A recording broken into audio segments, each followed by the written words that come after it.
நான் கேட்பேன், சரி ரைட்டுங்க, சாப்பாடு வயிறார சாப்பிட சொன்னேன் ரைட்டு.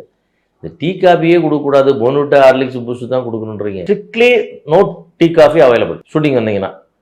இப்போ நம்ம சில பேர் டீ குடிச்சே பழகிடுவான். இப்போ ஒர்க்கர்ஸ்லாம் அந்த டீ தேவைப்படும்ல, ஏன்னா டீ இல்லையாம்மா கேப்டன் சொல்லிட்டார், போன்விட்டா பூஸ்ட் ஹார்லிக்ஸ் உனக்கு எது வேணும் மட்டும் குடியுமா ப்ரொடக்ஷனில். பெரிய ட்ரம்மில் வரும் எது ஹார்லிக்ஸ். இதுக்கு நான் கேட்டேன், சார் இந்த சாப்பாடுலாம் கூட பரவாயில்ல சார், இது நம்ம இந்த ப்ரொடக்ஷன் நமக்கு தயாரிப்பாளரான ஆங்கிளில் நம்ம பார்க்கும்போதுல டெய்லி எக்ஸ்பென்ஸில் பயங்கரமாக டிஃப்ரென்ஸ் வரும் இந்த டீ காஃபிக்கும் ஹார்லிக்ஸ் போன்விட்டாக்கும். ஒரு பாக்கெட் டீ தூள் என்ன வேலை, போன்விட்டா என்ன வேலை. இப்போ எல்லாமே அப்படியே எகுரும். அந்த அந்த பீரியட்லேயே பயங்கரமாக செலவாகும்.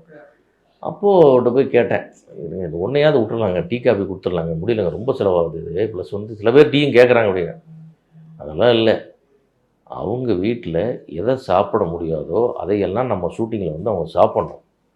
நம்ம ஷூட்டிங் வர்றோன்னு சந்தோஷத்தில் அவன் வரணும் வேலை செய்கிறதுக்கு. நம்ம விஜயண்ணா படத்துக்கு ஷூட்டிங் போகிறோம் அப்படின்னு சொல்லி அவன் சந்தோஷமாக வரணும், அவன் வந்து சந்தோஷமாக வேலை செய்யணும். இப்படி ஒன்று ஒன்றுக்கு அவருக்கு ஒரு விளக்கம் இருக்கும்.